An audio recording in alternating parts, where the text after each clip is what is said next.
No, dead. They're all dead. Mamma mia! The following views and opinions expressed on this podcast are those of the producers, hosts, and or guests of the Bitter Marks podcast. We assume no responsibility for any errors or omissions in the content provided.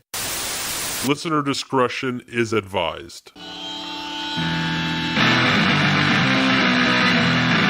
Bitter Marks! Bitter Marks!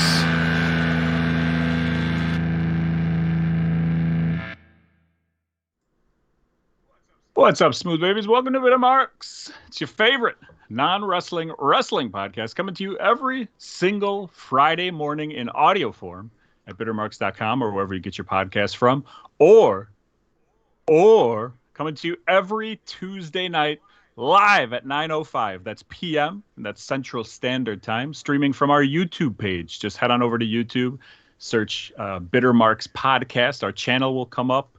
Subscribe, do all that good stuff. And join us. Join us live. Join us on our chat. We have a chat going. It's hysteria is going on, basically. Once again, that's every Tuesday night, live at 9:05 p.m. Central Standard Time, if you want to be part of the show. If this is your first time listening, we thank you for your ears here. If you want to get a hold of us, the best way to do so is our email, bittermarks@gmail.com. That's bittermarks@gmail.com. You can ask us any questions. You can tell us what's on your mind. How'd you get here? How did you get here? That's what I want to know this week, and only this week. Anyway, I'm your host. My name is Sasha, and I'm joined by my dear friend. He's a ref, and this weekend he'll show it.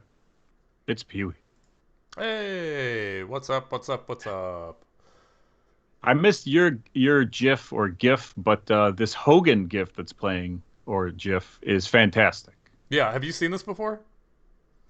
Never in my life. Oh, this is a popular one. This is the if you're not on the YouTube page, if you're just listening audibly, this is Hogan talking with Mean Gene, and as he ends an interview, he does a quick flex, a quick pose, and then he backstrokes off the camera. It's good stuff. Yeah, that is. We should forgive him for everything bad because of this. I maybe wouldn't go that far, but Hogan has definitely done a lot of backstroking out of the things he's said. I totally agree with you. And we are joined by the punctual prince of podcasting from parts unknown Illinois. It's Producer Tony. What's up, everybody? And Sasha, you should steal that. Like when you get done with your stand-up set, just backstroke right off the stage, baby. That is not a bad idea. Just start stealing from Hogan, Macho Man. Yeah. If all else fails, just go full warrior. You could throw some cream packets at the crowd. Be like, this joke is the cream of the crop. I will do steroids and just be racist. That is definitely it worked for them. Yeah, 2 steps up of my comedy act. Giuseppe is in our chat over here. He says, "Am I late for the hysteria?" No, my friend, you're just joining the hysteria. What is hysteria? I don't know, guys. This is 2 weeks in a row that I have nothing to give. Oh boy, guys, our days are numbered here. Enjoy these shows while you have them. I honestly last week considered just quitting all podcasts that I am a part of. And then we got an email at our other podcast from like a random stranger in Oklahoma, and I was like, I gotta keep going. Jeez. Inspired. Yeah, you're inspired now. Oh, man. I have some tidbits and stuff that we're gonna talk about. There's probably gonna be a lot more wrestling than we normally talk about, which is not what we like to do on this non-wrestling wrestling podcast. But if the YouTube chat wants to chime in with anything that they want us to talk about, I think that's a good idea. I also think a good idea would be, now I don't know if it's feasible to do right now, but I think anybody who wants to join us live should just be able to hop on. Just get your video going. Oh, man. Message us privately on Skype. Just let people do run-ins. Yeah, that's a terrible This will idea. only be bad for Peewee. And we'll do one person at a time because I know we only have one template available. This is your plan for this week's show. This is Jesus Christ. Look, I am the Chris Gethard of non-wrestling wrestling podcasts. I'm bringing you that improv. You don't know what's coming. Who's in the dumpster? Find out next week. But this week, just jump on the show. Anybody want to jump on? Wow. Putski chimes in. How should the Hogan, how do you say this word? Biopic or biopic? I know we've had this discussion before. I say biopic. I think I say better. biopic. I say Wow. biopic because of Biodome. Okay. That's why I say it that way. But Relatable, yeah. that's how I read it. I go biopic. But I've heard people say it both ways. So how should the Hogan biopic end? That's a great question. I don't think racistly. Is racistly a word? I don't think racistly is how it should end. Episode is just going to end with us just opening up dictionaries and trying to take a look at how you pronounce and say other words. Is there a way that Hulk Hogan ends his career on a positive note? Like when he dies, we're not like, yeah, but what about the racist stuff? Like, what does he have to do? Does he have to donate money? No, I think some stuff. Honestly, I think some stuff you just can't come back from. And then on the other hand, I also think it just depends on the way that the world is, at that given time. Yeah, and when he dies, like if it's tomorrow. If it's tomorrow, then no, there's no coming back. But yeah. if 25 years from now, sure. I mean, I'm sure you weren't looking for Yeah, a we'll all serious be answer racist from this, then. right? I mean, people love a redemption story. That's a good point. But like, I don't know if racism is a thing you can be redeemed from, because like, how can you really prove it to anybody? You know what I mean? They just have to take your word that's a for good it point. that you're no longer a racist. That's like a hard that's a tall order, if you know what I'm saying. Harder to come back. Hulk It's a hard Hogan comeback. or Bill Cosby, both with the same amount of letters in each of their names, by the way. Amazing. Potential that Bill Cosby is Hulk Hogan? The Black Hulk Hogan? Jesus Christ. Wow. I think easier comeback trail is probably Hogan out of those two. Yeah, I actually. think so too. Yeah, it has to be. I mean, let's just base it on the IQ level of a Cosby fan or a fan of stuff in the 80s and how the Cosby was able to lose the trust and the respect of all those people versus the IQ of the average wrestling fan. Who do you think is going to be more likely to put things behind them and forget about things? Right. Good call. That's true. What a way to start off this show, huh? Can we do this over? Jesus Christ. I think we should just end it right now. Yeah, I think that was pretty good. Thank you guys for joining us. I want to send a shout out to our dear friend Ivica at Kim Jong-Omatic on Twitter. He's an uncle as of today. How about That's that? right. Congratulations. Congrats. Yeah. That's it. Whoosh it. We don't have a live whoosh. Yeah, I don't have the ability to do that. All right, so let's talk about this then. What did you guys do this weekend? A lot of prep went into this show this week. I didn't do much. I'm trying to think of what I did this weekend. Tony, what did you do? Anything? Well, I'll tell you what I did. I was wondering why AEW is still on TV. Wow. Basically. Bold statement. Yeah. Okay, elaborate. All right, so I flipped on Dynamite last week, or what was it called? Some stupid name for some reason. What was the Fight individual? For the Fallen? Fighter Fest? Yeah. Why is it that? What's going on there? I don't have an answer to that. Do you? Do you know why they do this? No, a lot of times what the speculation has been is because it makes it seem like a more important event than just having Dynamite every week. And so like that made sense when you're going head to head against NXT. But now they're not going head to head anymore. But both of the brands are doing it. Like NXT did, I think this week is something for NXT. They're both consistently doing it. Both companies don't give as many pay-per-views as they would like specifically to NXT. Their In Your House thing that was during the week, right? I think so. Yeah. Well, anyway, and even if it wasn't one of their okay, yeah. So Tony, was your problem with the show? Was your only problem the name of the show? I wish. No, it started there because I was confused. I was like, I thought this is when Dynamite's on. It's like Revenge of the Fallen Nerds or something like that. Whatever. Anyway, so I watched AEW for about a half hour, and it felt like I was watching a Nitro from 1995. Yeah, that's great, right? I saw 98 maybe. Sure. Okay. I saw Taz. I saw Sting. I saw Conan. I saw Mang. I saw Tully Blanchard. I saw Chavo Guerrero. I saw Chavo. I saw Christian.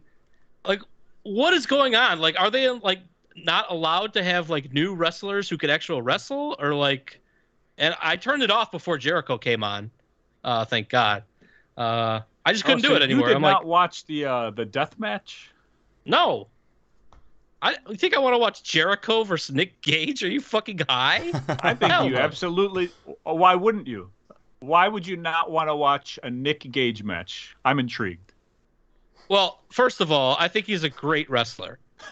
But just the hardcore stuff just isn't for me. Like I don't get off on blood and guts and light tubes and pizza cutters and all that bullshit that they do. That's just not for me. That's not what I'd like. So What did you think about that stuff, Peewee? It was kind of interesting to see that level of hardcore wrestling on TNT. Yeah, agreed. I was shocked. That's one of the only parts of Dynamite that I did watch last week, and I was just tuning in selfishly to see if Cardona showed up. I thought it would be a good tie-in to all that GCW stuff that we talked about last week. And during that GCW match where Cardona won the belt, they played Jericho's theme as a distraction for Gage to start out the lead-in to Cardona winning. So I thought there was a possibility that they were going to tie in the GCW stuff to the AEW stuff. And they didn't, which was fine. But yeah, I thought they went way harder than I expected them to. I did not expect them to. I didn't expect light tubes. I didn't expect, I don't know, the pizza cutter's fine. Like, I didn't expect, they did a lot of stuff. It was a lot more like, and Jericho took a lot more than I thought he was going to. If they were going to do that, I thought, if anything, they were going to go like hardcore in the either at commercial and come back and Jericho's just a bloody mess, or just not do it at all, or just do a very like tame Nick Gage match. So I was very surprised when I was wrong on both accounts and they just went full-fledged while it was live on the air. I think I have a complete bias when it comes to AEW because I could care less about all the old people who are on it. Like, back to that. like for me, it's like at least most of them don't wrestle, and the ones that can, like, I still feel like Christian can probably wrestle, like at least better than half their roster or whatever. Thankfully, Jake the Snake is not wrestling. You know what I mean? Sure. Like, and you're not saying that as a slight at the AEW roster. That's just saying that Christian is not past his potential prime and can still go. Yeah. And he has all that experience of being in the WWE and being on the top of the top tier level for 15, 20 years. Like, he is one of their most seasoned guys that they have, and he's not doing much on the show, right? I don't think so. I don't watch enough to know. I mean, like, the problem is they're going to set it up for him to be, like, the world champion. Like, he's been going after it since the day that he debuted. And I think eventually he'll get that match, especially now. Like, I don't want to go into the wrestling part of it, but everyone is confused as to where Hangman Adam Page went because it looked like they were setting him up to win at All Out. And then he lost, which means he, like, lost his number one contendership. There's all this crazy news with all these crazy wrestlers who are now available. And now there's the rumors are that Christian is going to be like the main event going for the world I don't think title. it has to go that. Like, then now I feel they're swinging too far in the opposite direction. I'd like to say, it's just a rumor. Maybe it won't happen or whatever. But yeah, it's just like they have old guys. But like Meng coming out. All right, that's the only time he's come out. And I think that kid's like his nephew or something. Okay. See, I heard about the Meng stuff. I don't know what he did. I didn't see it. I mean, was it He just good? came out and was basically a manager for a guy who was wrestling for the IWGP US title against Lance Archer. This is the first time the guy has been here. He's a New Japan guy. I think they billed him as his kid, didn't they? Is it? I don't know who's his kid and who's his nephew because I think he has like Tama Tonga, who's also in New Japan, is like a nephew or something. I don't know, but he's related. It wasn't just like, hey, let's get Meng in here, dude. He's just waddling on the side, like on the apron. It's like, why do we do this? Like, okay, if you want to bring a kid in from New Japan. But why is Meng out there on my TV? I don't need to see Meng. Come on, let's man. Pick on anybody except for Meng. I'm doing an indie show with Meng in October, and I need as much hype around Meng as I can. You shining up Meng? That's right. The next 8 weeks will be anti-Meng related episode titles. Yeah, I don't know. So you really don't like the old guys, Tony, huh? No, get them out of there. They don't need to be there. Like the last thing I want to see in 2021 is a promo from Chavo Guerrero. I'm sorry. Like you got all this young talent there. Let them let them develop. But get these old fuckers off my TV. Fair enough. Fair enough. Um, Here's the thing that's kind of interesting happening to AEW. There are all kinds of guys who are now available, and this is not something that the WWE and WCW went through. Like that was a war that was going on, and it was like, oh my God, can you steal this guy from over there? WWE is just releasing everybody. Like they just released Bray Wyatt, the Fiend, Right. who is I mean, they've put a lot of money and time and everything into this guy, and they're saying it's for budget cut reasons. What do you think about Bray Wyatt being a free agent?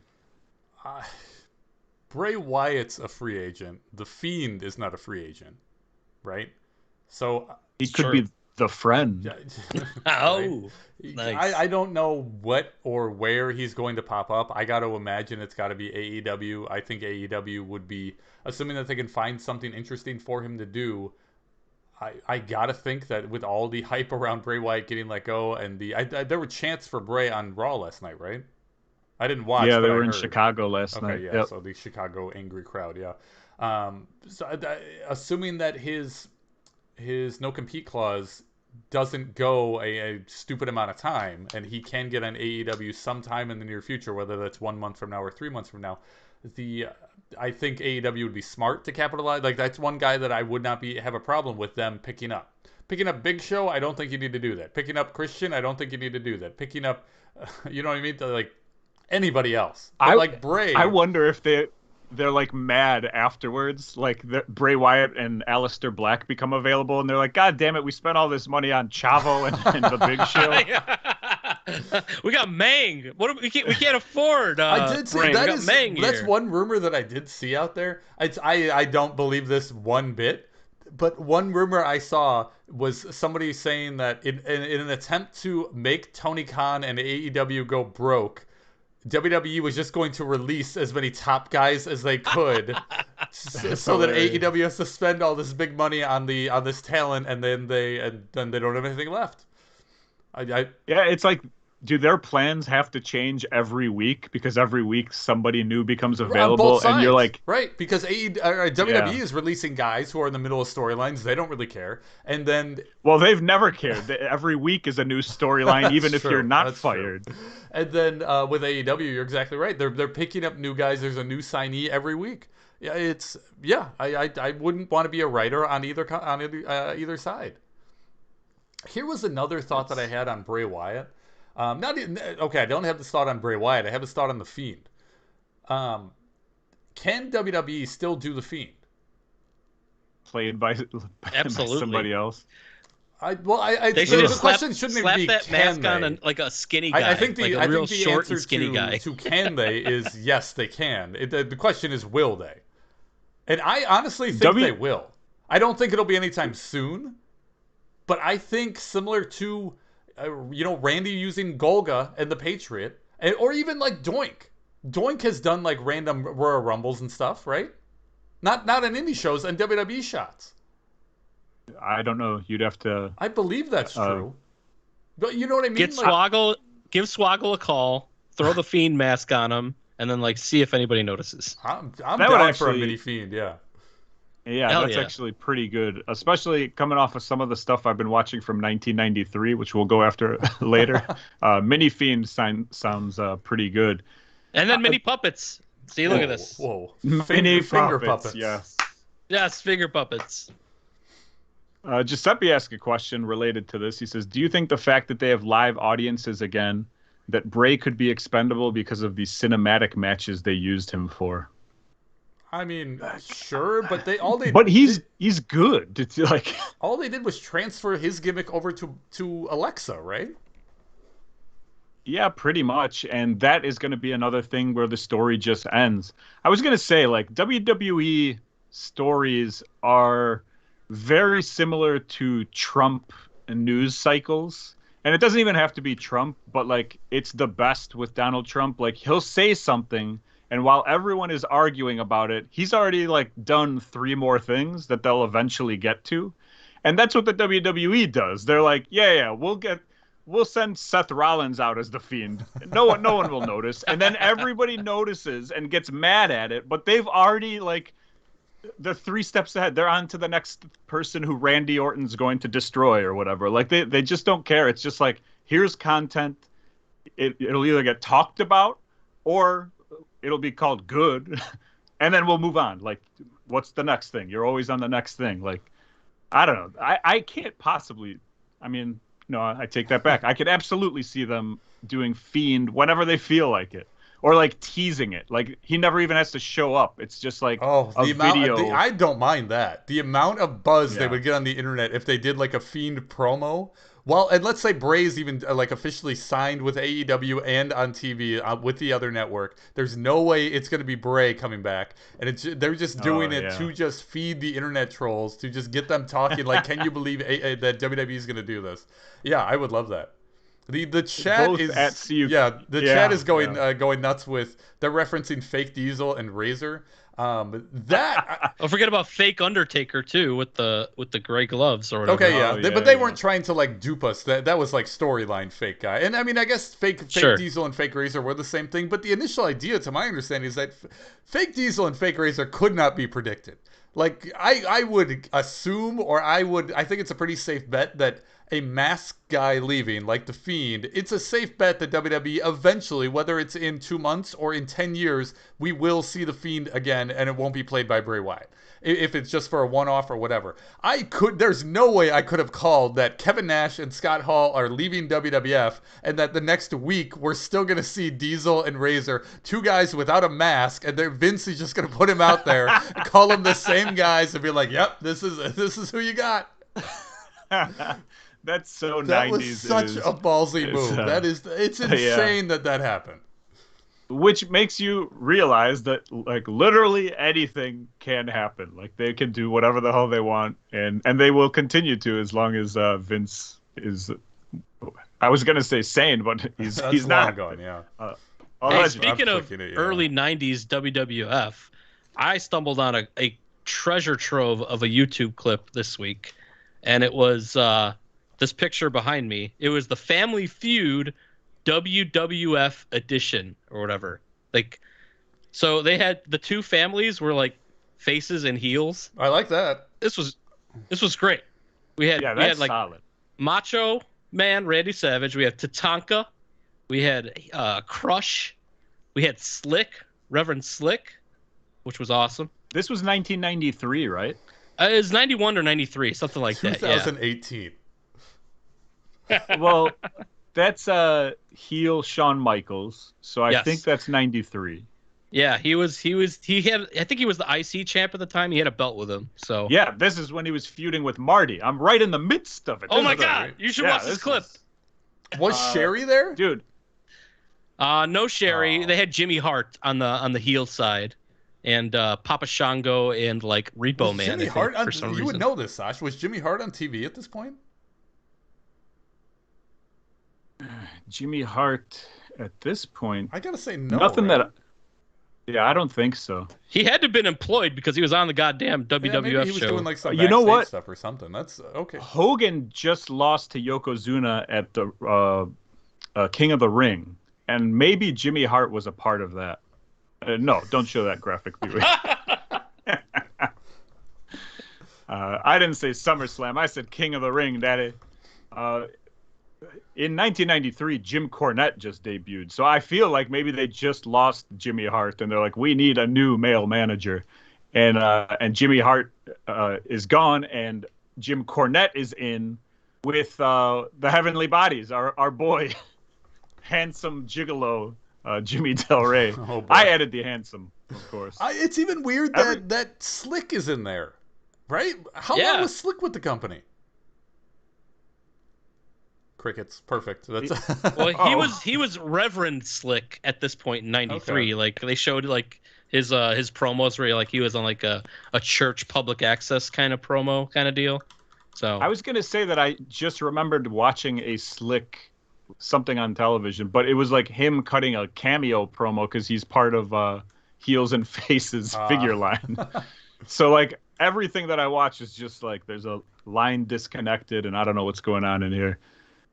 But anyway, 1993 is a great year. Do you want to talk about 1993 Raw? Should we just talk about that really quick? If that's what you sure, absolutely. You're steering the ship into the All ground. right, this is a rudderless ship. I just watched a movie, by the way, where like people fall off a ship and then they can't get on the ship, and so then it's just these two people.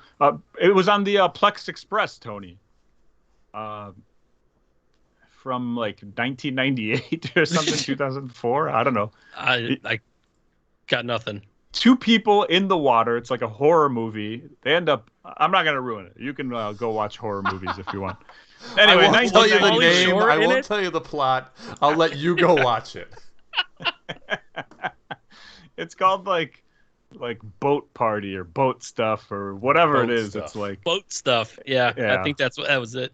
yeah, it was scary, and there's three of them, and they keep making them, and my wife Oh, is it watches like a them. shark movie? Eventually, yeah. Oh, okay, I know what you're talking about. It's called Open Water. That's the one. Yeah, and there's a 2 and a 3, correct? Yeah, somebody asked. Opener water. Yeah, more open water. Yeah, those are the dumbest movies I've ever seen, and I've seen a lot of dumb movies. But anyway, this isn't movie review. This is 1993 Raw review, gentlemen. This is going great today, by the way. I feel like this I is love this going really podcast. smooth. It's kind of like herding cats. It's going great. All right, so here's the first thing I want to say. I have a new respect for Kamala that I never had in my life. That's how I'd like to start off my statement. Kamala is out there. And of course, I remember Kamala, and I've seen Kamala live. But getting to watch him now older, he's going for a pin, right? Like he's the Ugandan giant or whatever, and they bring him out. And he does not know like the rules of wrestling. And so they're like trying to get him to understand what he's supposed to do. And so he's like going for a pin because he's seen people go for pins, except the guy will be on his stomach. So he's pulling his that's leg great. the wrong Okay, way. I like that. And then the referee is like, no, you have to flip him over. So he completely rolls him over and then pins him the same I way. like it. It is fantastic stuff. Kamala, that guy's got a future, I think. What's next? I wish we would have done that kind of stuff on the indies. Every time that well, I guess we never brought in Kamala, did we? I'm thinking of Kimchi. You could have done the same thing with Kimchi. Isn't your picture with Kamala? Yeah, the no, I famous mean I've done picture a of show Peewee. with Kamala, but not regularly. Did he Did try he and pin do- you backwards? I honestly don't remember anything other than the picture. All right. Well, next up is a little bit of a touchy subject. Oh boy. Oh Uh, boy. I think Men on a Mission is significantly better than Hit Row. And the reason why I have to say this, Hit Row is an NXT current like rap. Wow, I legitimately, when you group. said Hit Row, I legitimately thought that there was a band in the 90s that was called Hit Row that you were comparing them to. I mean, I assume it's a playoff of Death Row Records. Sure. The guy in the middle is Isaiah Swerve Scott. He used to be known as Shane Strickland. He's incredible. He's one of my favorite like modern day wrestlers. He's a little bit different. He has not had a very good gimmick in NXT. They kind of, 1 week he was a heel, a couple weeks later he's a face. It was tough or whatever. So they put him with these guys. The guy on the right, the big guy, his name is something like Large Money or see like something Large money. weird. Yeah. He is the host of the memorabilia show that they were doing that we talked about for week after week after okay. week. Really? Okay, so I've seen him now for many weeks be this lovable giant man, and then now he comes out and he freestyle raps, and I'm not interested. The guy at the bottom, So is he like the Suge Knight of the group? Basically? Sure. The guy on the bottom has not hosted a WWE television show before, so I don't know who he is, and he does not get a lot of mic time. Girl on the left, I got no problems with that. I got no issues with that. Which one's Nate Dogg? I want to know who the Nate Dogg is of this group. The problem is they come out and they are a heel group. And I don't like the rap group as a heel. Yeah, agreed. I like Men on a Mission coming out. And by the way, 1993, they come out and the entire place is exploding with Public Enemy arm swings, right? And and they've been playing these videos leading them into it. I don't know if you guys listened to this podcast last week, but I played a couple clips at the end where Vince McMahon is like Men on a Mission and Bobby Heenan makes fun of them. But they're significantly better than Hit Row. As far as, a comparison with, the 90s, 1993 and whatever the year is now that we are currently living in. I mean, they had Mabel, so I mean, had to have been over huge. You know what I'm saying? You know what was interesting about Men on a Mission, though? Mo, very old man. Was that right? Look at him. He's got gray hair. He's got to be 70. Oscar, okay, whatever. Oscar is, he's just a hype man. Sure. But Mo, there's no chance he made it out of the 90s. If you want to play Dead or Alive with, I know the answer to one of these, but I can't answer for the two smaller guys. Yeah. All right. Anyway, next up, my 1993 review. This is going great as well. We have Karrion Kross and Scarlett, who I believe are just PG, watered down versions of Bam Bam Bigelow and Luna Vachon. Now look at this. Bald guy, tattoos. Sure. She's got this goth gimmick on the left. She's got the Luna Vachon gimmick on the right. They are clearly lovers in multiple ways. Multiple ways. Hey, every way that's possible. Okay. They're supposed to be creepy. They're both physical specimens. And I like Karrion Kross, but every time I see him now, I go, please do a cartwheel. You like Karrion Kross? Have you seen Karrion Kross? What do you think of him? Do you know anything about him? I know nothing about him. I saw the one match that he lost on Raw 2 weeks ago, and that's about it. And you were not impressed? No, I don't think he did anything in that match, no. I just don't know. Here's another thing. Doink. Way better than I ever remember Doink. Oh, yeah. I remember Doink as kind of being squashed repeatedly by multiple people. Sure. Doink had significant storylines. Which and was Doink are you watching right now? Evil. Oh yeah, Evil that's Doink. good stuff. The last thing that I saw, he called out Macho Man. Wow. Which, by the way, Macho Man is hilarious. He is the announcer. He runs in to save any face who there's cheating going on during every match. Lex Luger and Yokozuna are doing a contract signing. Macho Man is in there for some reason. He doesn't do anything. He just walks around the ring. So anyway, Doink calls him out for no reason.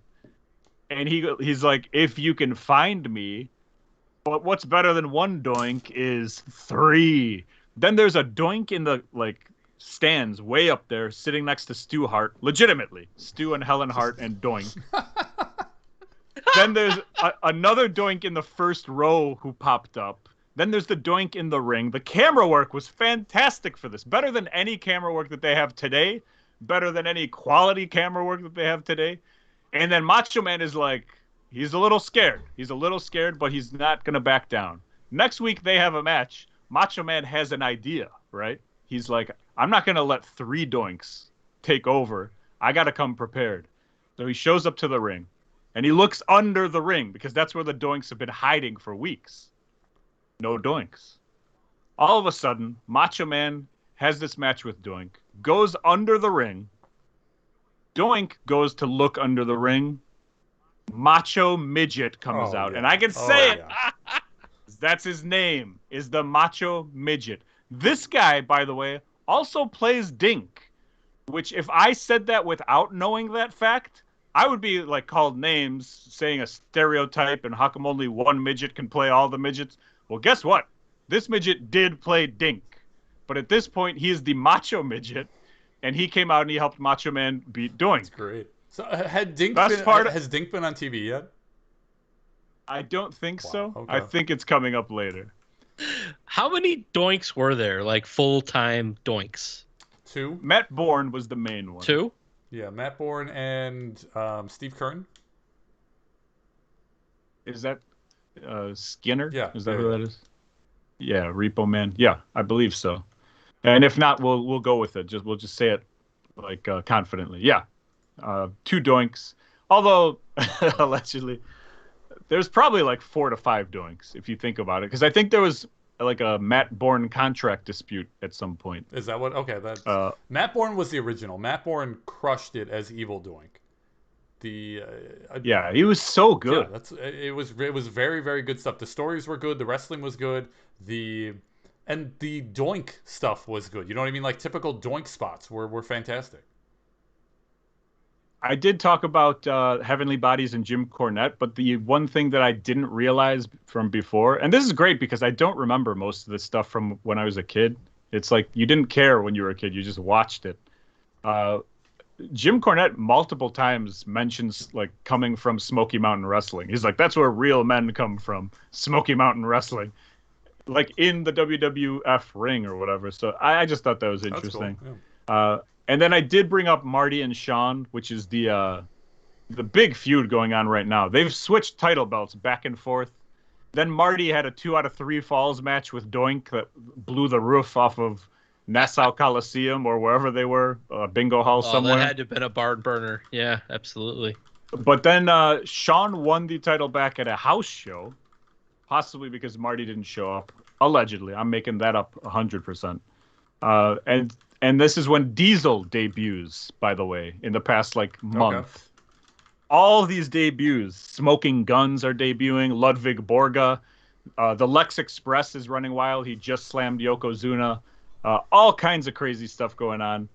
And then I'm sitting there and I'm watching this stuff, and I see this hot chick in the front row, and I'm like, wow, look at her. She's cheering wrestlers on. And this is absolutely Peewee. And it's Francine from ECW. Really? So not only are all the jobbers of this era, Tony DeVito from the Baldies and all these old ECW Skull Von Crush and all these guys, Francine is in the front row cheering for Shawn Michaels over Marty, which I believe is why Shawn got the push. She had that Francine rub. Oh, that's very interesting. Yes. In '93 too. That's very early. Yeah. I don't know what to make of that. That's interesting. I definitely was not watching wrestling in 1993, so this is like all news to me. Well, here's the biggest news that has come from all of this to me. Peewee, I'm not sure if you have it. There's a SummerSlam poster I wanted you to show. I think I have it. And SummerSlam's coming up here. This is the Lex Express Yokozuna era, right? And this is the poster. Does that anything weird about that poster to you besides that he's shitting on the American flag? Let's see. I mean, the fat chance definitely wouldn't stand in 2021. True. That's not what we're talking about. Somebody has to stop him. Why is he going so fast that he's blurry? Like, Yokozuna is not that fast. Look at the day that SummerSlam is happening. Oh, Monday. That's interesting. Huh. It was a Monday night SummerSlam. And I had to look this up because I was like, well, I need to watch the Raws in order. Is there a Raw going head-to-head against SummerSlam? What is the situation here? And it turns out that this SummerSlam happened on that Monday. The following week, or 2 weeks or something like that, there was like tennis. So there was not a Raw for like 4 weeks after SummerSlam. Wow. But yeah, that's the only Monday SummerSlam that I've ever seen, and it caught my eye. That's crazy. All right, well that's it on 1993 bullshit. But let's take a look. Anything interesting going on? I have not been looking in the chat while I discuss these great things that are going on. Anything that we can talk about in there? Because we got a good 20 minutes left, and I don't know where these notes are going to take us. You want to talk CM Punk, Peewee? We can. We talked about it last week. I don't have a ton of thoughts on it currently, and I won't until we see him debut. To me, it's just rumors are rumors, and because we haven't seen anything confirmed, I won't be excited to talk about anything CM Punk wise until I actually see him on AEW television and competing. I mean, we've seen him on WWE television in the past 2 years. He did that Fox talk show For a couple weeks. What, do you got a frog in your pocket? I didn't watch that bullshit. Don't know what that means. Check out our new T-shirts available on ProWrestlingTees.com. Do you have this? Do you have this, Peewee? The graphic, I do not. I didn't send you that? No. I Son can of a get bitch, it. I thought I did. Why, you want it? I'll send it to you. I'll send it to you. You talk about CM Punk. I don't think this poll works, Peewee, because I clearly voted yes, and I have not seen any results. Oh, you know what? I did. I ended it because I was also not seeing results on my side. But when I ended it, I got the results. There it goes. It said 80% yes, 20% no. The question was, if you're not in the YouTube chat, it's should next week's show, because this one is a horrible abortion, should it be hosted by John Delena and Hattori Hanzo? And overwhelmingly, the chat says absolutely. Yeah, I think we need a week off. I think Sasha is running a little ragged here. So Hanzo and John, be ready to go. Live at 9:05. Okay, buddy. And we'll get that going. I think I'm burnt out, guys. I think that's what it is. DJ Pano came to my house last night. Did I mention this? Oh, no. DJ Pano came to my house, and he gave me some VHS tapes, which I'm very thankful for. And then he was like, I love listening to your podcasts. Like, they are great, and, you know, it helps the time fly by at work. And so I'd like to apologize to him personally about this show. Can we put a disclaimer in the bumper, like, guys, this is a rough one. Just, you know, we'll try and do better next week. Yeah, I mean, we have to bounce back at some point. I just we're not improv guys. Peewee, you got to take that class. Then we'll be back on track. I don't even know where I can put whooshes in this episode. That's how this episode's going. All right, what do you want to talk about with this mess? 20% off. Get our new Fuck Phil shirt. Just an inside joke. You have to know that CM Punk's name is Phil, and then also that fuck is spelled PHU. There it is. That's our new shirt. Wait, did you really get this approved by Pro Wrestling Tees?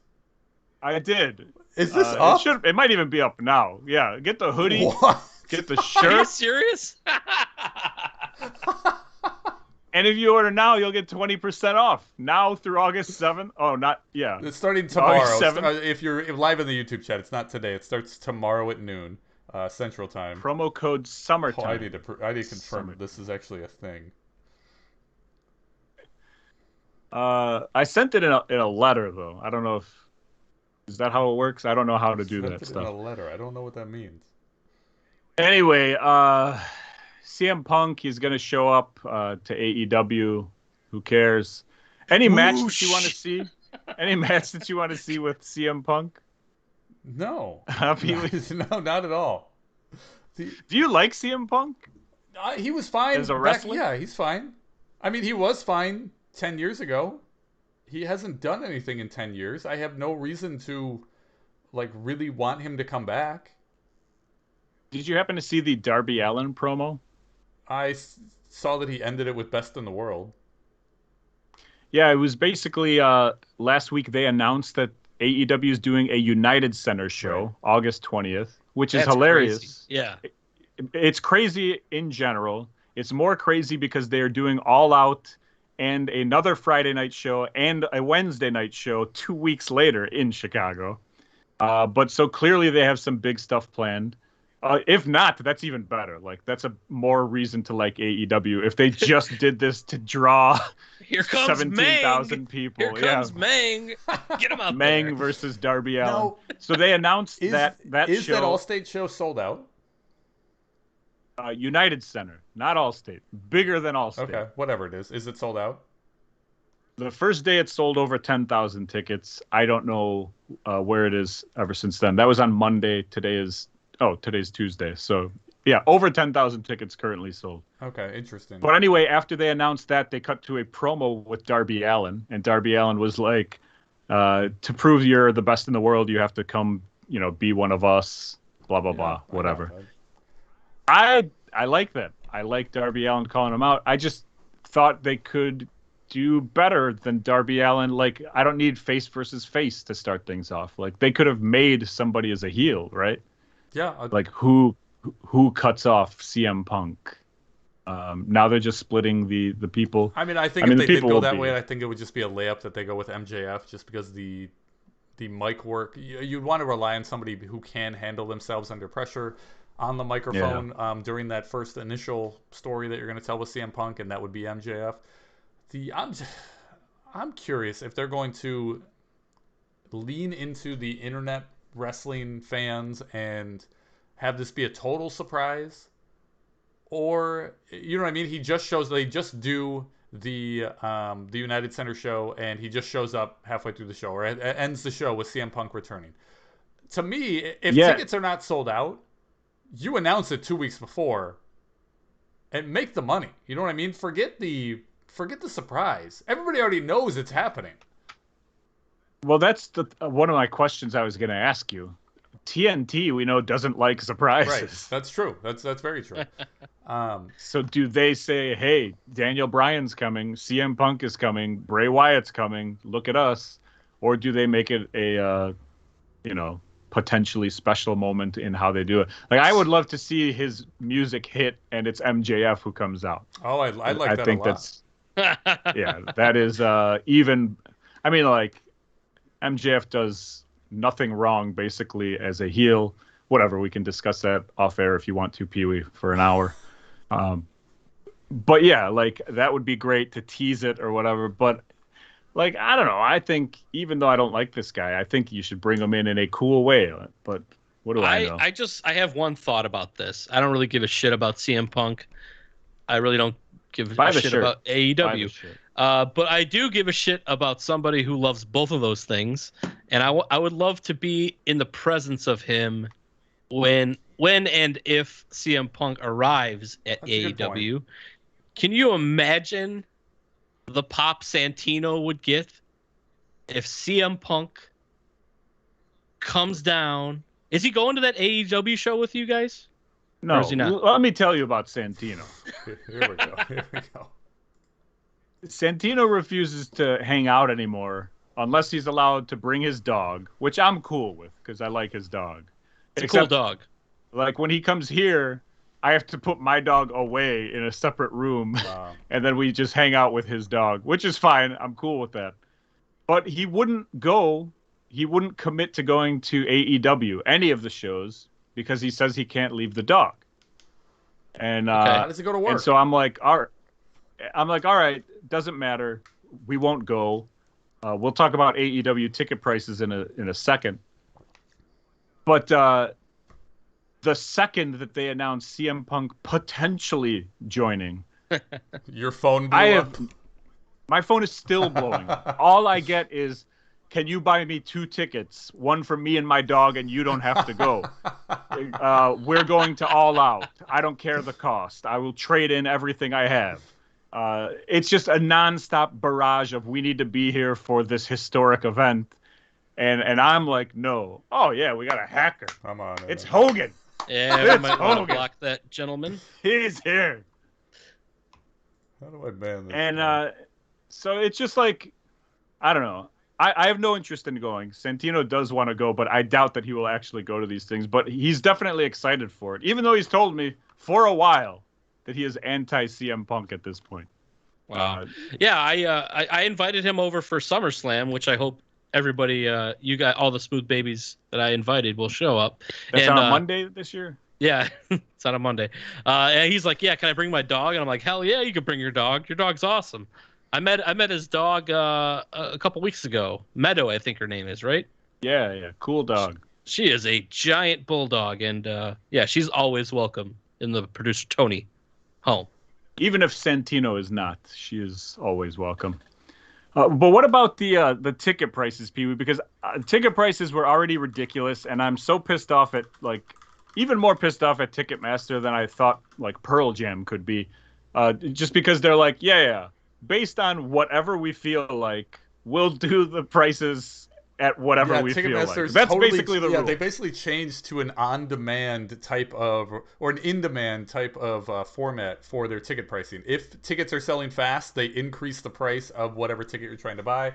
Ticketmaster is ridiculous. I don't agree with it, but because of that whole situation, the tickets for all the AEW shows, the only ones that are left are over like $1,500 or $2,000 if you go through Ticketmaster. Jesus. It's insane. You think they sell those tickets? I don't know. How much money does Santino have? Who is that, by the way, that you added on our graphic this week? Oh, next to Buff Bagwell, that's El Dandy. Very early picture of El Dandy. I was thinking it was Tito Santana because it's very small on my screen. I couldn't really make it out. Yeah. I was thinking you added, I forgot the guy's name. They call him El Porky or something like that. Super Porky? He's, Brazo de Plato. Yeah. He passed away last week, and I thought you were paying tribute, but instead I'm just being racist. True. Which just happens a lot, especially in the chat room. Next week, Redcoat will be hosting this show. Did that win? I don't did know. that I'm get trying any to votes? End it right now. Hold on. Sioux County says end of the podcast. This episode is insane, man. Whoosh. All right. Well, let's take it home. CM Punk coming back. A clean sweep for Redcoat. CM Punk coming to my neighborhood, claiming my neighborhood as his own, just like he claimed my theme song as his own. He's a piece of shit. Gonna claim your house. He's gonna claim your wife. Your entire life is gonna be taken over. Give him the wasp nest. Let him have the wasp nest. Absolutely. Buy the shirts, people. Buy the shirts. Anyway, last but not least, because we got to get out of here, guys. This has been rough. I don't know if anybody's noticed, but this has been a pretty rough episode. Okay, I got 2 questions for you guys. Let's do this. This trivia or emails? What are we doing here? Just put up a picture. Just put the picture up. This one? We literally had this talk before we went live. I'm like, I can't just guess what picture you want me to put up. You send me all these pictures and you don't tell me what they have to do with. You just send me this picture of Edge, Teddy Long, and who is this? Tunney. And Tunney. Is that Jack Tunney? Yeah, we you talked sent about me him this last week. picture of these 3 guys, and I'm supposed to know when to put this picture up based on the words that come out of your mouth. There's no caption with the pictures you're sending me. To prompt me to post this picture, you just say put a picture up. Put anything up. I don't care what it is. Okay. Is this the picture you wanted? Yeah. Favorite authority figure. You guys got to choose. Is it that computer that Edge is talking to? What? Teddy Long or Jack Tunney? Peewee, can you explain the computer? The computer wasn't it known as like anonymous. the raw anonymous general manager? Somebody was controlling a computer, and behind the scenes, and that was the story. Is that there was some mysterious figure who was controlling the computer, and it would get an email like 4 times throughout the show when they wanted to say something. So when the email sound "You've got mail" or whatever it was played through the audio system of the arena, Michael Cole would have to get up and read into the microphone what the email said. Yeah, it was crazy. What year was this? 2018. It was 2012 or something. Yeah, 10, I wasn't 12. watching. Yeah. I think what they ended up doing was it ended up being a Hornswoggle, which is hilarious. Something like that. As we talked about it earlier, in him being the mini fiend, he was the computer, and then they ended up bringing it back a couple years later and teasing it, but they never did anything with it. It totally should have been Vince, hunting and pecking at a keyboard. I agree. Tons That of would have been spelling better. errors. I like that. I heard that they did tease because it was a robotic voice that spoke occasionally. So it would tease saying, Edge, you will take on whoever because Stone Cold said so or whatever. So you're like, oh, it's got to be Stone Cold typing into a computer.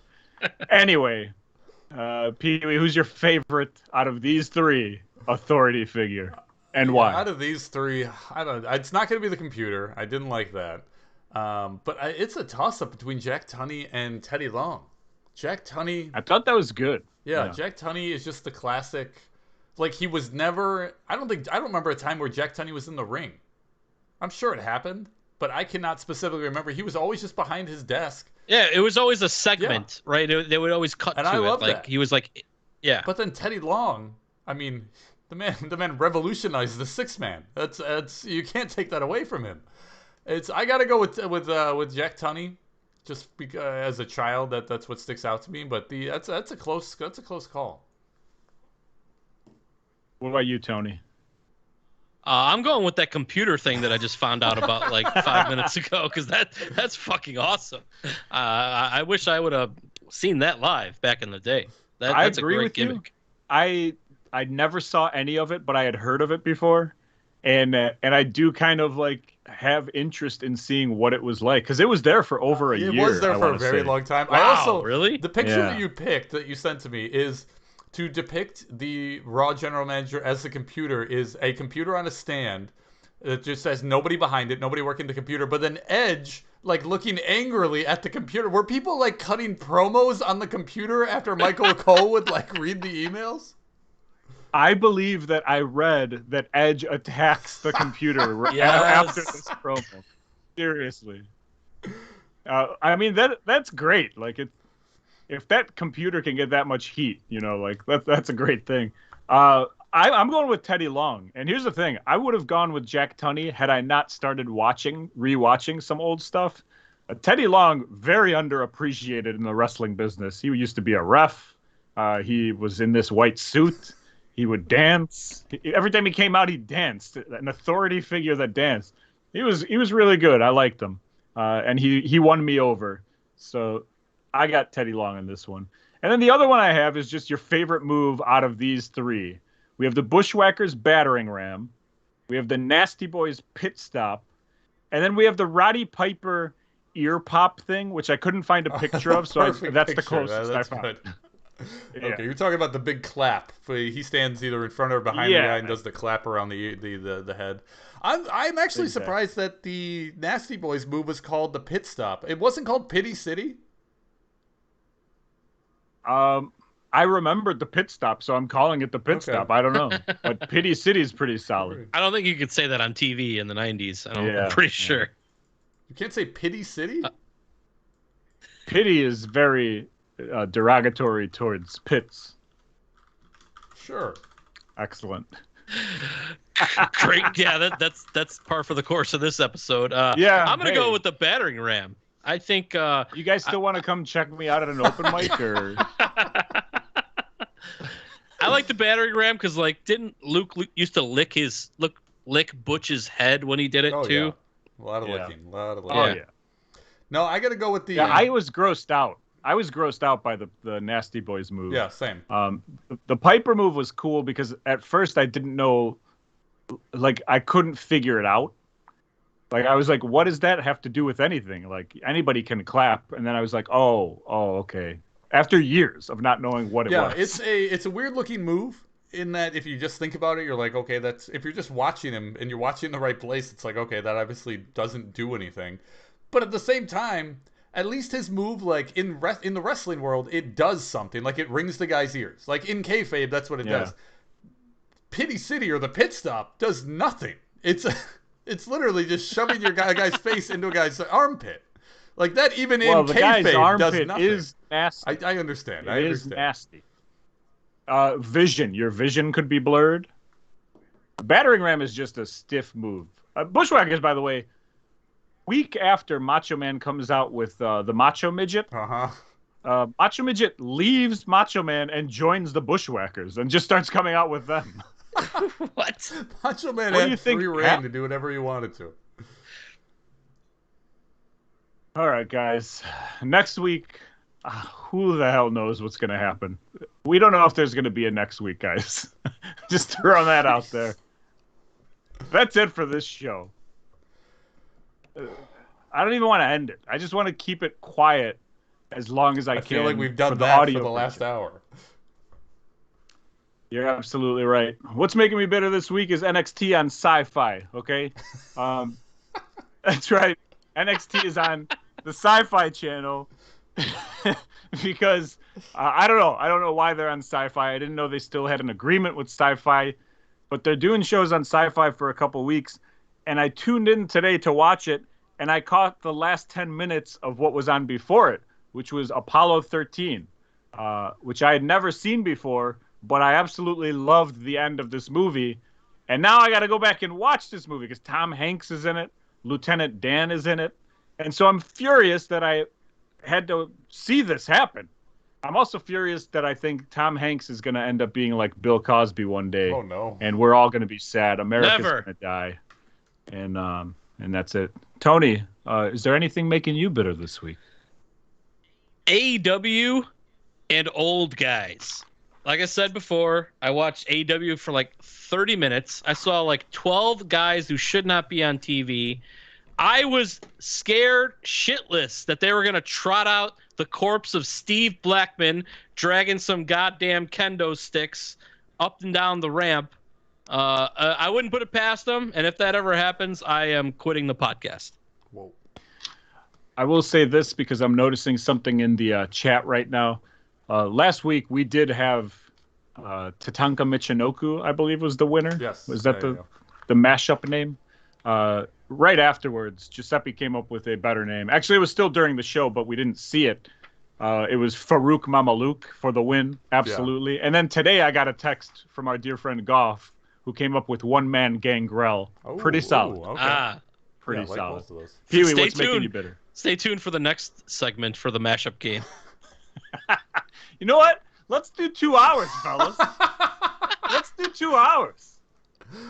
This week, Peewee, what's making you bitter? I'm bitter towards podcast hosts who are very unprepared. Last week, it's been 121 weeks. Sasha's right there, dude. Come on, man.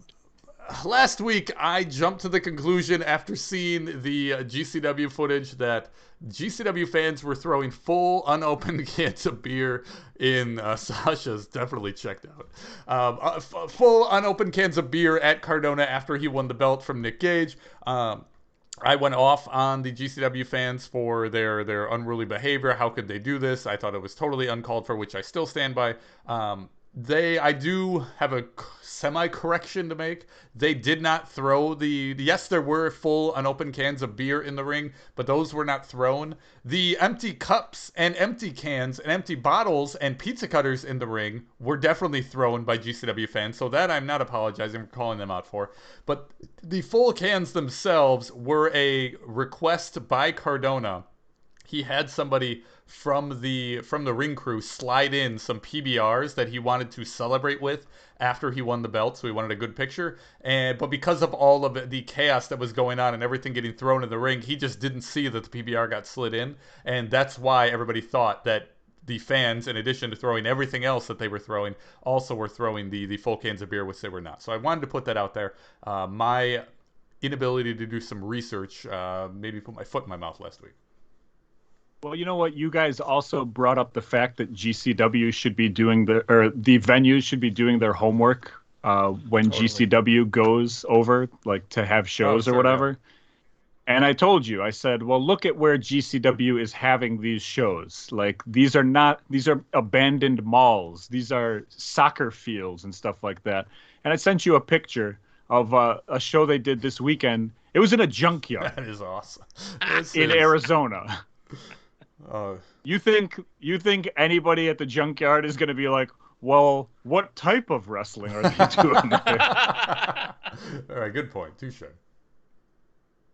New episodes of this podcast drop every Friday morning in audio form if you still want to listen to them at bittermarks.com or Tuesday nights in video form on YouTube. Join us while we record in the YouTube chat Tuesday nights live at 9:05. That's p.m. in Central Standard Time. Follow us on Twitter and Instagram at bittermarks. Email us bittermarks@gmail.com. And last but not least, buy our shirts at prowrestlingtees.com/bittermarkscom. That's COM as in just end it, Peewee. Just end this goddamn episode. As in, I'm sorry. This has been rough. Bye. We'll try again next week. Bye.